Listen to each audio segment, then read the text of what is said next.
ተከታታይ ትምህርት እየተማርን ነው። ያው ያለፈው ሳምንት እንደነገርኳችሁ ትምህርቱን አንድ ባንድ በጀመርኩት አይነት መንገድ ከቆይ ረጅም ጊዜ ይፈጃል። ስለዚህ ሳምንት እንዳደረግነው ብዙዎቹን ሶስቱን ነው አራቱን ያለፈው ሳምንት ሄደንበታል። ዛሬ የቀሩትን ሁሉ አንድ ላይ አጠር አድርገን እንጨርሳቸዋለን። መዝሙር 15 ነው። የትምህርቱ ርዕስ የማይናወጥ ክርስቲያናዊ ባህሪያት ነው። ባህሪ በጣም አስፈላጊ ነው። የማይናወጥ ባህሪያት ስለዛ የሚናገር ነው።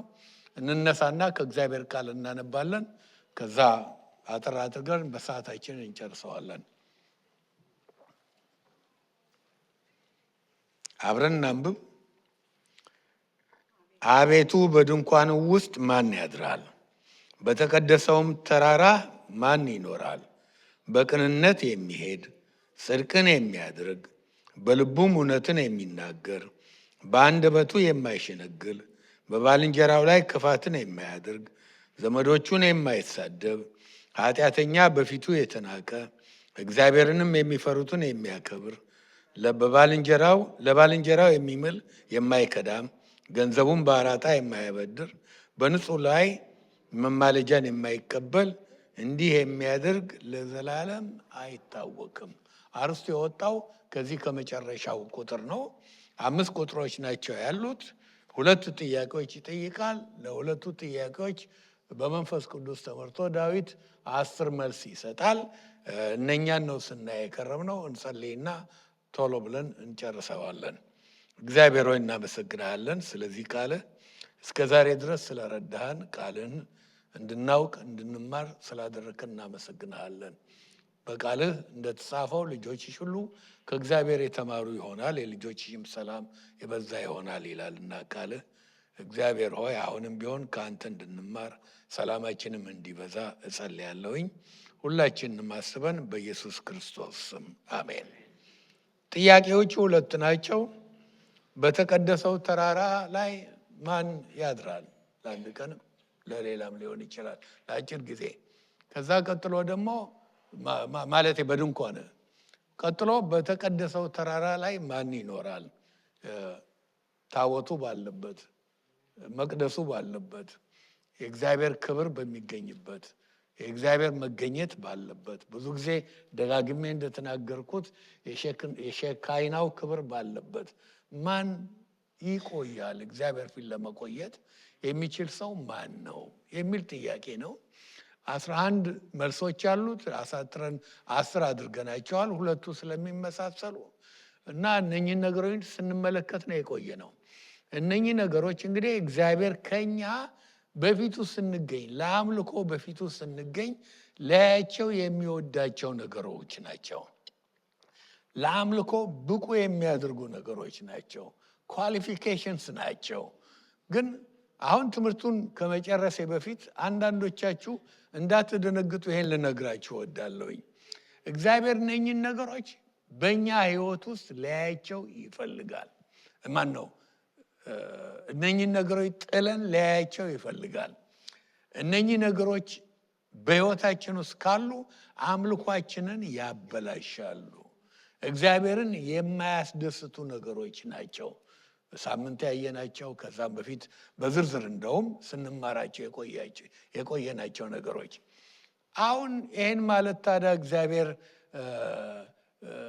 ይህንን አልወዳቸውም ያላቸውን ነገሮች ከሕይወታችን እስክናጠፋ ድረስ ለአምልኮ በፊቱ እንድንገኝ አይፈልግም ማለት ነው? አይደለም። አዲስ ኪዳን ላይ ነው የምንኖረው። እግዚአብሔር የነገረን በሕይወታችን ውስጥ ሳያቸው እነኚህ ነገሮች አምልኮን የሚያበላሹ የሚያደናቅፉ እግዚአብሔርን የማያስደስቱ ክርስቲያናዊ ያልሆኑ እርሱን የማይመስሉ ባህሪያት ናቸው። አይወዳቸውም። ግልጽ ነው። እግዚአብሔር የሚወደውንም የማይወደውንም በግልጽ የተናገረ አምላክ ነው። ዳሩ ግን እግዚአብሔር እነኚህን ነገሮች እንድንጥላቸው ይፈልጋል። እነኚህን ነገሮች ካልጣልን በስተቀር ወደ እርሱ መምጣት አንችልም እንድንል አይደለም። አዎ ጸጋ ነው። የጸጋ ዘመን ነው። ጸጋው ትምህርቱን ስንጀምር እንደነገርኳችሁ አምጥቶ የእግዚአብሔር ገበታ ላይ ያስቀምጠናል። ዳሩ ግን እዛ ለመቆየት ገበታው ላይ ለመቆየት ከእግዚአብሔርን ለማስደሰት የግዴታ እግዚአብሔር የማይወዳቸውን ይህንን የመሰሉትን ነገር እንደማይወዳቸው የገለጸውን ነገሮች ከኛ ህይወቱ ስለማውጣት ፈቃደኞች መሆን አለብን። ፈቃደኞች እስከሆንን ጊዜ ድረስ በዚህ በታላቁ አምላክ እግዚአብሔር ታላቅ ነው። እንደውም መጽሐፍ ቅዱስ እግዚአብሔር የሚያቃጥል እሳት እንደሆነ ይናገራል። እሳትነቱ ግን እኛን አቃጥሎ ዱቄት ወይም አመድ አያድርገንም።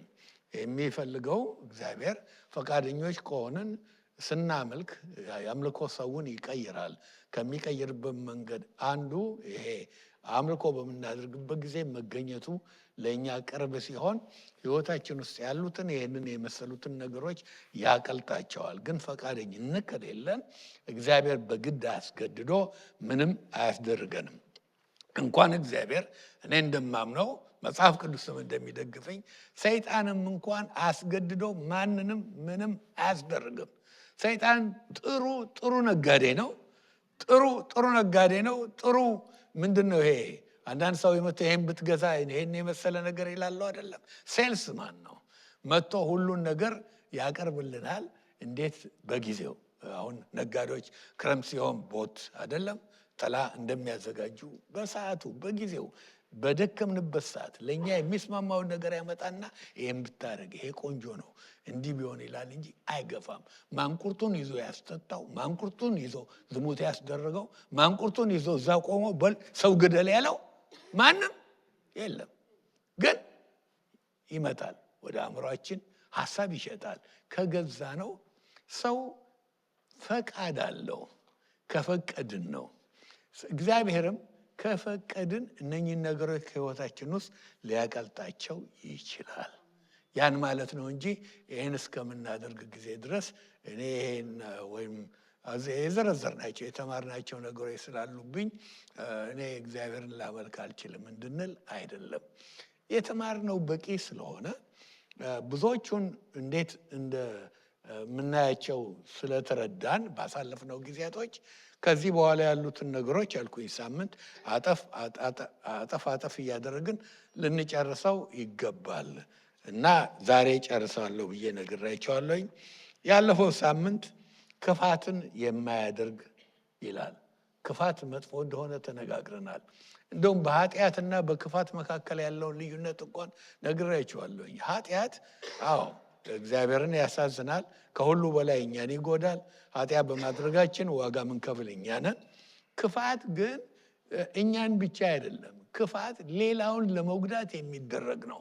ብዙ ምሳሌዎችም ሰጥቻችኋለሁ። ይህን እንኳን አልኮልን አንስተን አንዳንድ ሰዎች ያላቸውንም ፍቱ ቅዱሳን ሀሳብ አንስቻለሁኝ እና ግን ምንድነው የሚጠጣው ይጎዳል። ጤናውም ይሁን በማንኛውም መንገድ ተገቢም አይደለም፣ ለክርስቲያንም አይደለም። ዳሩ ግን ክፋት ማለት አሁን ሰዎች ይህንን የሚያሰክር ነገር ይህንን መጥፎ ነገር የሚያስደርግ ነገር ቀቅለው ሆነ ወይም በሆነ መንገድ አጥምደው ካቲከላ ሲያወጡ ልጆኛ ይቻለሁ እንዴት እንደሆነ አሁን ካቲከላ፣ ሞሊሶ፣ አረቄ፣ ቁምብራ እንደፈለጋቸው እነኚህን ነገሮች የሚሰሩ ሰዎች ምንድን ነው የሚያደርጉት? በቃ ሰው ሁሉ ይሄንን ቁምብራ እየጠጣ እና ገንዘቡን ይጨርስ እንዲህ ያድርግ እንደዛ የሚያደርግ ብለው ነው። እና ብዙ ነገር ያስደርጋል። መጠጥ እንደምታውቁት ነው። አንዳንድ ሰዎች እንደውም መጠጥ የሚያፍሩ ሰዎች መጠጥ ሲጠጡ ደፋር ይሆናሉ። ማለት የማይችሉትን ሁሉ ይናገራሉ። አይደለም እንዴ? እና ወደ ብልግና ሁሉ የሚመራቸው ይሄ ነው፣ ሲጠጡ ነው። እና ያንን ለማስደረግ የሚሰሩ ያ ክፋት ነው። ልዩነት አለው። ሌላውን የሚጎዳ ማለት ነው። ክፋት ሌላውን ለመጉዳ የሚደረግ ነው። እግዚአብሔር ይሄንን አይወድም። ተነጋግረናል። ሌላው ደግሞ ዘመዶቹን የማይሳደብ ምንድነው? ወዳጁን የማይሳደብ ያንን ተምረናል ሳምንት። እንደገና ደግሞ እንደመሰለኝ አንድ ሌላም ጨምረናል። ኃጢአተኛ በፊቱ የተናቀ ይላል። ኃጢአተኛ በፊቱ የተናቀ የሚለው ምንድነው? አማርኛችን ጠባብ ከመሆኑ የተነሳ ያው በሌላ መተርጎም ስለማይቻል ነው። ሪፕሮቤት የሚለው የእንግሊዝኛው ቃል ተራ ኃጢአት ብቻ አይደለም። እግዚአብሔር ለምኗቸው ተው ብሎ ንስሐ እንዲገቡ እንዲመለሱ ጠይቆ ፈቃደኛ ያልሆኑ እልከኛ የሆኑ ዝም ብለው የገፉ ሰዎች አሉ። እግዚአብሔር በቃ የመጨረሻ ምንም ማድረግ በማይችልበት ጊዜ የተዋቸው ማለት ነው ሪፕሮቤት እና የተተዉ በቃ እንደውም ከኤርምያስ ምሳሌ ሰጥቻቸዋለሁኝ። አንጥረኞች ብር አንጥረው እና ብሩ ይቀልጣል እና አቅልጠው ጥሩ ብር ነገር አድርገውት ይሸጡታል። አንዳንድ ግን ይሄ ብር የሚሆነው ማቴሪያል ቢሉት አንጥረውት መንጠር ይነጥራል፣ ግን ብር መሆን አይችልም። ስለዚህ የተጣለ ብር ይባላል። በቃ ምንም አይጠቅሙ፣ ተጥሏል። እና ሪፕሮቤት እንደዚህ አይነት ናቸው። እንዲህ ያሉ ሰዎች በፊታችን የተናቀ ክርስቲያን እንደዚህ ያሉ በቃ የመጨረሻ ምንም እንደው እግዚአብሔር ፊት አስጸያፊ ነገር የሚያደርጉ አይነት ከኃጢአተኛም ኃጢአተኛ የሆኑ የራቁ ሰዎች አሉ። እነኝህን ማድነቅ አይገባውም። ዛሬ ብዙ ጊዜ የሚደነቁት በሆሊውድም በሌላም እርኩስ ነገር የሚሰሩ እርኩስ ነገር የሚያስተምሩ ክርስቲያን ይህንን የሚያደንቅ መሆን የለበትም። በፈንታው ዛሬ የምናየው ምን የሚል ቃል አለ? የሚቀጥለው 7ኛው ይመስለኛል። ያንን ናቁ ነው ያለው።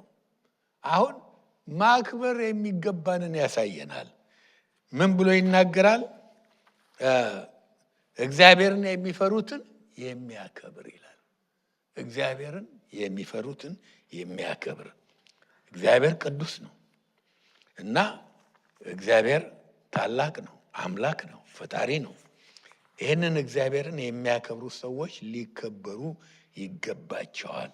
ቅድም ናቁ ለተባለው ኦፖዚቱ ማክበር ነው አይደለም? ማድነቅ ያለብን ማክበር ያለብን እግዚአብሔር የሚፈሩትን ሰዎች ነው። እግዚአብሔርን የማይፈሩ ሰዎችማ ልትፈሯቸው ይገባል አይደለም እንዴ? በጣም ልትፈሯቸው ይገባል።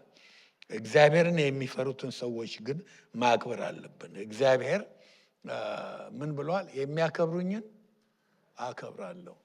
እግዚአብሔር እንግዲህ የሚያከብሩትን ካከበረ፣ እርሱን የሚፈሩትን ለእርሱ የሚኖሩትን እነኚህን ካከበረ፣ እኛ እግዚአብሔር ያከበረውን የማናከብርበት ምክንያት ምን አለ? እና ይሄንን እንድናደርግ ነው የሚናገረው እና የማክበርም ነው እና እነኚህን አክብሩ ነው የሚለው። በእንግሊዝኛው መጽሐፍ ቅዱስ ኦነር ተብሎ የተተረጎመው በግሪክ ቲማያ ነው። ቲማያ ምንድን ነው? ትርጉሙን ልስጣችሁ።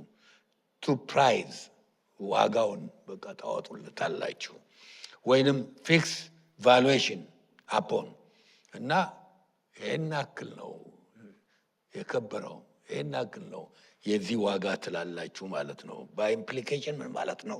ቱ ሪቨር ማክበር፣ ሾዊንግ ኦነር ማለት ነው። እና እናከብራለን፣ እግዚአብሔርንም ሰዎችንም እናከብራለን። ክብደት የምንሰጣቸውን ነው የምናከብራቸው። ይኸው አንዳንድ ሰዎች ለእግዚአብሔር የሚሰጡት ዋጋ ቦታም ትንሽ ስለሆነ ክብር የላቸውም። ለዚህ እኮ ነው ትልቅ ዋጋ የምትሰጡትን፣ ትልቅ ቦታ የምትሰጡትን ታከብሩታላችሁ፣ ሰውም ቢሆን ሌላውም። እና መጽሐፍ ቅዱስ እግዚአብሔርን የሚፈሩትን እንድናከብር ይናገራል። እግዚአብሔርን ከምንሰጠው ዋጋ እናከብራለን። ሰዎችንም ለምሳሌ አሁን ከ10ቱ ትእዛዝ አንዱ እናትና አባትን አክብር ይላል። እናትና አባታችንን ትልቅ ቦታ ከሰጠናቸው፣ ወላጅ ናቸው። ሪሊ ወደዚህ ዓለም እንድንመጣ ያደረጉ ናቸው። ከሕፃንነት ጀምሮ ቆሻሻችንን እየጠረጉ ያሳደጉ ናቸው።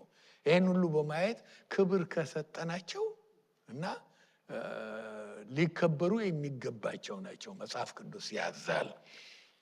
እነሱም ብቻ አይደለም፣ ሌሎችም እንዲከበሩ የሚያዘው አለ መጽሐፍ ቅዱስ። በስልጣን ያሉት ባለስልጣናት ያው ተገቢ ክብር ሊኖራቸው ይገባል።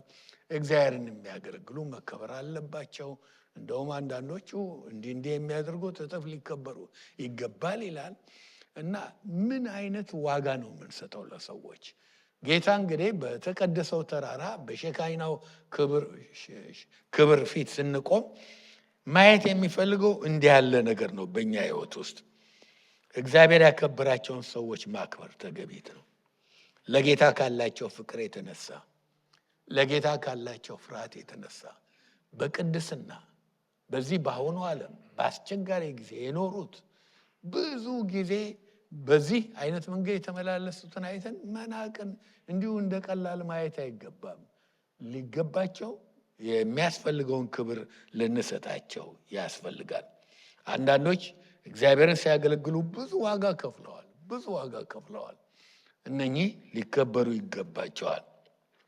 ፈሪሃ እግዚአብሔር ያላቸው በሙሉ መከበር አለባቸው። እንደውም ፈሪሃ እግዚአብሔር መጽሐፍ ቅዱስ ውስጥ ከጥበብ፣ ከመታዘዝ፣ ከእግዚአብሔር በረከት ጋር የተያያዘ ነው። ለዚህ ነው መዝሙር 9 ላይ ምሳሌ ነው ምሳሌ ላይ ነው ምስል የጥበብ መጀመሪያ እግዚአብሔርን መፍራት ነው ይላል። የጥበብ መጀመሪያ እግዚአብሔርን መፍራት ነው። መዝሙር 25:14 ላይ እግዚአብሔርን ለሚፈሩት ልዩ ቦታ እንዳለ ይናገራል። አዲስ ኪዳንም ውስጥ ብዙ ቦታ ላይ አለ። በብሉይ ለምሳሌ አሁን ኢዮብ ምዕራፍ 1:1 ብናይ ኢዮብ እግዚአብሔርን የሚፈራ ነበረ ይላል። እግዚአብሔርን የሚፈራ ነበረ። ያ ሁሉ ነገር ደርሶበት እንኳን አላግሮመረመም፣ እግዚአብሔርን አልተሳደበም። እንዲህ ያሉ ሰዎች መከበር አለባቸው። ብሉይ ኪዳን ውስጥ ያሉ ብዙዎች የእግዚአብሔር ቅዱሳን። አዲስ ኪዳንም ውስጥ ነው። ለምሳሌ የሐዋርያት ሥራ ምዕራፍ 10 ላይ ቆርኔሌዎስ ምንድን ነው የተባለለት? እግዚአብሔርን የሚፈራ ነበረ። እግዚአብሔርን የሚፈሩ ሰዎች ለእግዚአብሔር በትክክል የሚኖሩ እግዚአብሔርን የሚያገለግሉ ናቸው። እነኚህን መናቅ አንችልም፣ ልናከብራቸው ይገባል። እና ጌታ በተቀደሰው ተራራ ላይ ስንቆም እንግዲህ ማየት የሚፈልገው ይህንን ነው። ይሄ ቀርቶ ወራዶችን እነኚህ ብልግናን፣ ዝሙትን የሚያራምዱትን የምናከብር ከሆነ በጣም ሪፕሮቤት የከፉ በቃ የተተዉ እግዚአብሔርን የማይሰሙትን የምናደንቅ ከሆነ ምን ትክክል ነው? እግዚአብሔር ከኛ ህይወት ላይ የሚፈልገው እንደነኚህ ያሉትን ይልቁን እግዚአብሔርን የሚፈሩትን ሰዎች እንድናከብር ቦታ እንድንሰጣቸው ነው። ቀላል ነው ማለት አይደለም። የዋህ ካልሆነን የዋህ ሆነን ራሳችን እግዚአብሔርን የምንፈራ ካልሆነን አወኩሽ ናኩሽ አለ። አንዳንድ ሰው ደግሞ ከማናንሽ አለ። አንዳንድ ልጆች ደግሞ በተለይ ልባቸው ያበጡ ልጆች አሉ። እኔ ብዙዎች አይቻለሁ ወጣቶች፣ እና አንዳንዴ ያሳዝኑኛል፣ አንዳንዴ ምስቃለሁኝ። በቃ ያለ እነሱ ማንም የለም። ቅድስና ብትሏቸው ሆሌር ዛንዛው ከኛ ከሁሉ የተሻልኩ፣ እውቀት ብትለው እኔ ከሁሉ ይልቅ አውቅ ያለሁኝ፣ ጭንቅላታቸውም ልባቸውም አብጧል። እንደነኛ ያሉ ሰዎች አስቸጋሪ ናቸው። ሌላውን ለማክበር አይችሉም። ሁል ጊዜ ስለ ራሳቸው ያላቸው አመለካከት ሰዎችን አክብረው በሰላም ለመራመድ ይነሳቸዋል። ግን እግዚአብሔር የረዳው ሰው ግን መጽሐፍ ቅዱስ የሚለውን ያደርጋል። መጽሐፍ ቅዱስ እያንዳንዱ እርሱ ሳይሆን ባልንጀራው ከእርሱ ይልቅ እንዲሻል በትህትና ይቁጠር ይላል። ሁል ጊዜ ሌላው ከኔ የተሻለ ነው ብሎ ማሰብ ጥሩ ነው። ጳውሎስ መቼም ያው ጳውሎስ ነው፣ ታውቁታላችሁ። ካለበት የህይወት ደረጃ ላይ ሆኖ የነበረውን አመለካከት ሳስብ ይገርመኛል። ምን ይላል? ትልቅ ነው፣ ብዙ ለእግዚአብሔር የደከመ ነው። እኔ ከሐዋርያት ሁሉ የማንስ የምበልጥ ብሏል። የማንስ ይሄ ነው የሚረዳው ክርስቲያን ሊኖረው የሚገባ።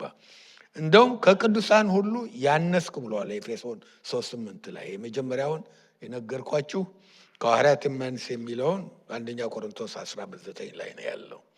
እኔ እበልጣለሁ የሚል አቲቲዩድ ተሞልቶ ሌላውን ሰው ማክበር አስቸጋሪ ነው። እግዚአብሔር የሚፈሩትን እግዚአብሔር ያከበራቸውን እግዚአብሔር ቦታ የሰጣቸውን እግዚአብሔር ያገለግሉትን በእድሜም ባለጸጋ የሆኑትን እኛ እኮ ባህላችንም እንኳን እንድንከባበር ያዛል አይደለም እንዴ? መናቅ የክርስቲያን ባህሪ አይደለም። እግዚአብሔር በተራራው ላይ ስንገኝ ለአምልኮ ስንገኝ በሕይወታችን ማየት የሚፈልገው የዚህ አይነት ትሕትና ነው። መዝሙር 15 የሚያስተምረው ይሄንን ነው። ሁለተኛው ለባልንጀራው የሚምል የማይከዳ ይላል አይደለም? 8ኛው ይመስለኛል ከ10ዎቹ ውስጥ ለባልንጀራው የሚምል የማይከዳ። ድሮ በዚህ ዓለም በዚህ ሀገር ብቻ ሳይሆን በእኛም ሀገር ቃል ነው አይደለም እንዴ? የተናገሩት ከሚጠፋ ሌላ እንኳን ይባላል ማለት ነው። የወለዱትስ አይጥፋ፣ ግን ተረቱ ያው እኛ ሀገር አንዳንዴ ከባድ ነው እና ቃል ከሰጠን ቃሌን ሰጠው ካለ በቂ ብቻ ነው። ሰዎች ከተጨባበጡ በቂ ብቻ ነው። ዛሬ ግን መሐላም ተደርጎ ቃል ኪዳንም ተደርጎ በእግዚአብሔር ፊትም ተደርጎ በአደባባይም ተደርጎ ሰዎች በቀላሉ የሚክዱበት ዘመን ነው። የመጨረሻው ዘመን ስለሆነ ሐዋርያው ጳውሎስ ለጢሞቴዎስ በሚጽፍበት ጊዜ በመጨረሻው ዘመን ያለው ትውልድ ምን ይላል? ቃል ኪዳን የማያከብሩ፣ የሚክዱ፣ የሚያፈርሱ ይላል። ይሄ ዘመን ላይ ስላለን ልንጠነቀቅ ይገባል። እግዚአብሔር ደስ የሚለው ቃላችንን አክባሪ እንድንሆን ነው እና ቃላችንን ማክበር ለሰው ይሁን ለእግዚአብሔር ያደረግነውን። እንደውም መጽሐፍ ቅዱስ ስለት በተሳልክ ጊዜ ለእግዚአብሔር የተሳልከውን ስለት ለመፈጸም ትጋ ነው የሚለው። መትጋት አለብን። ከተናገርነው በቂ ነው። ቃል ከገባን መፈጸም ይገባናል። ዘኍልቍ 30ኛው ምዕራፍ ላይ ቁጥር 2 ላይ ታገኙታላችሁ። ሰው ለእግዚአብሔር ስለት ቢሳል ወይም ራሱን በመሐላ ቢያስር ቃሉን አይስበር ይላል። ከአፉ እንደወጣው ሁሉ እንዲሁ ያድርግ። ይሄ የኢንቴግሪቲም ጉዳይ ነው። እግዚአብሔር ደስ የሚለው ቃላቸውን በሚፈጽሙ ሰዎች ነው። ቃል ሰጥተን የማንፈጽም ከሆነ ልንፈጽመው የማይገባውን የቃል አይነት ልንገራችሁ። ኃጢአት ለማድረግ ቀጠሮ አድርጋችሁ ከሆነ አፍርሱት። ይሄ እንደው እግዚአብሔርን ያስደስተዋል አይደለም እንዴ? ክፉ ለማድረግ እግዚአብሔር የማይወደውን ለማድረግ ያደረጋችሁት ቀጠሮ የሰጣችሁት ቃል ካለ ሊፈርስ ይገባዋል። በኢየሱስ ስም ይፍረስ። በቀረው ግን ቃል ከአፋችን ከሰጠን ለሰው ሊከበር ይገባዋል። እግዚአብሔር ቃሉን በማያከብሩ ሰዎች አይደሰትም። ይሄ ነው አምልኳችን። እግዚአብሔር ፊት ስንገኝ እግዚአብሔር የዚህ አይነት ቀባጣሪ ሆነን እንድንገኝ አይፈልግም። የዚህ አይነት ሰዎች ሆነን የስንቱን ሰብል ልብ የምንሰብር፣ ይሄን አድርግልሃለሁ፣ መኪና ገዛልሃለሁ፣ ይሄን አድርግልሃለሁ፣ ይሄን ሰጥሃለሁ ብሎ ካደረግ ወዳጅ ቢመችም ባይመችም ብትጎዳም ባትጎዳም ቃልህን መፈጸም አስፈላጊ ነው። ሌላው 9ኛው ገንዘቡን በአራጣ የማያበድር። ወይ ጉድ! የብድርም ጉዳይ መጣ እና ብድር መቼም ያው ታውቃላችሁ እዚህ ሀገር እንደውም ተፈላጊ ነው መበደር እና ምንድን ነው ይህን ሲል በእስራኤል ዙሪያ የነበሩት ሀገሮች በጣም ህዝብን የሚያስጨንቅ አይነት ኢንተረስት ይወስዱ ነበር፣ ወለድ በጣም ለምሳሌ በዛን ጊዜ 33% የሚሆን በአሲሪያንስ ያደርጉ ነበረ። ማነው ባቢሎናውያን ማለት ነው። 33% አሲሪያንስ እንደውም ከ100% በላይ አንዳንዶች እስከ 141 ይላሉ። ህዝቡን የገፉታል። እግዚአብሔር ግን ለህዝቡ ምን አለ? ለድሃ ለችግረኛ ገንዘብ ብታበድር በወለድ አታስጨንቋቸው ነው ለህዝቡ። ዘዳግም 23 ቁጥር 19 እስከ 20 ድረስ ታገኛላችሁ። ከሀገር ሰው ወለድ አትብላ አትውሰድ ይላል። ከእንግዳው አልከለከለም።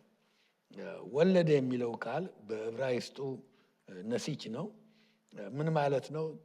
to bite as the serpent ማለት ነው። እባብ ይናደፋል አይደለም?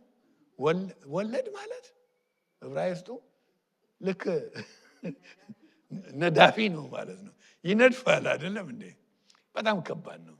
ብዙዎቻችሁ አይታችሁታል። የክሬዲት ካርድ ነገር ወለድ በዝቶ ስንቶቹ ችግር ውስጥ ገብተዋል። ለዚህ ነው እኔ አሁን ትላልቅ ክሬዲት ካርዶች አሉኝ። ይገርማችኋል 30 ሺህም 40 ሺህም ቻርጅ ማድረግ ይችላለሁ። ብዙ ጥሩ ታሪክ ስላለኝ ማለት ነው። ግን አላደርገውም። ለምን ነደፋል? አንዳንዴ አንድ ጉዳይ ሲያጋጥመኝ አውቄ እንትኑ እንዲኖር ታሪኩ እንዲኖር እምከፍለውን ዳት አድርገውና ወይ ቻርጅ አድርገው ጫር አድርገውና ወዲያው ወር ባልሞላ ጊዜ ከፍለዋለሁኝ እንጂ ቆሻሻ ማለት የሚያስር ማለት ይሄ ነው። ወለድ ነዳፊ ነው። ይሄን ማለት ግን እግዚአብሔር ለእስራኤላውያን ይሄንን አላቸው። እውነትም ደግሞ አሁን በዳዊት ዘመን ህዝቡ በደስታ እንደዛ ኖረዋል።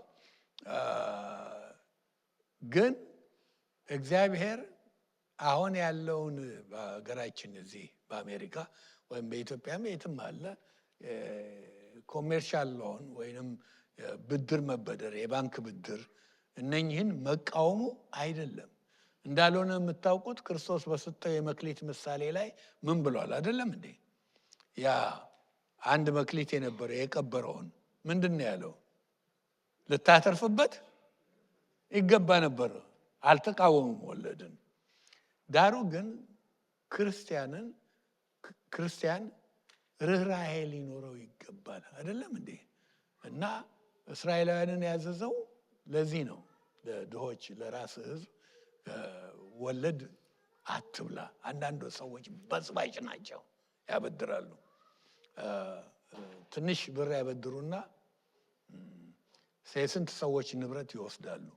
ያ እንዳይሆን ነው እግዚአብሔር ያስተማረው። እግዚአብሔር በፊቱ ስንገኝ እንዲህ ያሉ ሰዎች ድሆችን ያስጨነቅን በዝባዦች እንድንሆን አይፈልግም። ይህንን ያለው እግዚአብሔር የማይወደው ባህሪ ነው፣ ነግሮናል ማለት ነው። ርኅራኄ ሊኖረን ይገባል። ይሄ ነው ትልቁ ነገር እና ሰዎችን በወለድ የምንነድፋቸው መሆን የለበትም። ሌላው የመጨረሻው አሁንም ጊዜ ላለመውሰድ ነው። በንጹህ ላይ መማለጃ የማይወስድ ምን ማለት ነው? ይሄ ፑቲንግ ፕሪንሲፕል አባቭ ፕሮፊት ማለት ነው። ፕሪንሲፕል አባቭ ፕሮፊት፣ በንጹህ ላይ መማለጃ፣ ጉቦ ማይበላ፣ በተለይ ስልጣን ላይ ያሉትን የሚመለከት ነው። ለጥቅም ብለን እንደ በለዓም የእግዚአብሔርን ሕዝብ ለመራገም እንደወጣው አይነት ሰው አንሁን ማለት ነው። በተለይ ደግሞ ስልጣን ካለን ዛሬ ኢትዮጵያ ብትሄዱ ብዙ ሰዎች ስልጣን ላይ ያሉ እና ደግሞ ባይገርማችሁ ከየትኛውም ዘመን ይልቅ በእኔ ዕድሜ ክርስቲያኖች ትላልቅ የስልጣን ቦታ የተገኙበት ጊዜ ቢኖር መቼ ነው? አሁን ነው። እና ግን ደግሞ የጉቦ ነገር ዶክተር ማሙሻ አንድ ነገር ሲናገር ስብከቱ ላይ ሰምቻለሁኝ። ቆይቷል። ስቴዲየም ሳስተምር ተናግሬዋለሁኝ። የሆነ ቤት ለመስራት ነው ቸርች ምናምን ሄድን አለ እና ፈቃድ ነው ምናምን ይሄን ያክል ብር አምጣ አሉት። ጉቦ ስሙን የተለያየ ይቀይሩታል አይደለም እንዴ? ክርስትናም ሳያነሱት አይቀሩም ጉቦን። እና በኋላ አይ እኛ ክርስቲያን ነን፣ ይሄ የቤተ ክርስቲያን ጉዳይ ነው ብለን ብንል ክርስቲያን ናችሁ እንዴ አለኝ አለ ሰውየው። አዎ እሳቸውም ክርስቲያን ናቸው። እግዚኦ ክርስቶስ! የጉድ ዘመን ነው። ብዙ ጉድ ይሰማል። ክርስቲያንም በሚሉት ሁሉ ሳይቀር ማለት ነው።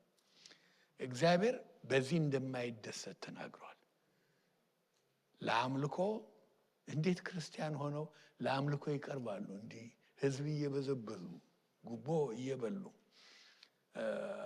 እንደዚህ አይነት አይሁን። ይሄ እግዚአብሔርን አያስደስትም። እንዲህ ያለውን ባህሪ መተው አለብን። ቅድም እንዳልኩት ግን እግዚአብሔር አሁን እኔ የዘረዘርኳቸው ነገሮች እናንተም ቀስ ብላችሁ ስታጠኗቸው የቀሩትን ለመጨረስ ብዬ አጠፊያቸው ቶሎ ባጭሩ ቀጭቻቸዋለሁኝ። በምታዩበት ጊዜ ምንድነው ይሄ ችግር አለብኝ ብለን እንድንሸሽ አይደለም፣ ፈቃደኞች እንድንሆን እነኚህን ነገሮች ለእግዚአብሔር ለመስጠት እንድንችል አውጥተን በፊቱ እንድንጥል። እግዚአብሔር ያቀልጣቸዋል፣ ይቀይረናል። አምልኮ ደግሞ ሰውን ይቀይራል። ያለፈው ሳምንት ነግሬያቸዋለሁኝ።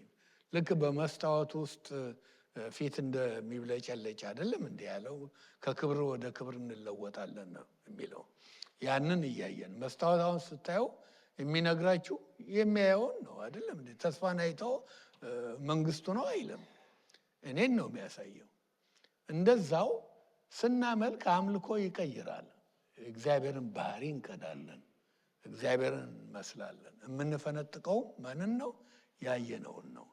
ያን ለማድረግ ግን አስቀድሞ የወረሰንን ያጨቀየንን ሰውነታችን ሁሉ የሸፈንን ቆሻሻው እነኚህን አስሩን የሚመስሉትን ነገሮች ማስወገድ አለብን። ፈቃደኞች ከሆነን እግዚአብሔር ምንጊዜም የሚረዳ ነው እና ወደ እርሱ በተጠጋን ቁጥር የበለጠ እርሱን እየመሰልን እንሄዳለን። ባህሪያችንም ለሌሎች የሚታየው የእግዚአብሔር ባህሪ ይሆናል እና የሰማነውን እግዚአብሔር ይባርክ። እነኚህ ነገሮች በራሳችሁ ልታጠኗቸው ትችላላችሁ። ሌላ ትምህርት ልንጀምር ስለምንችል እኔ ባጭሩ እዚሁ ላይ ጨርሻቸዋለሁኝ። እንጸልያለን። አንገቶቻችንን ዝቅ አድርገን እንጸልይ።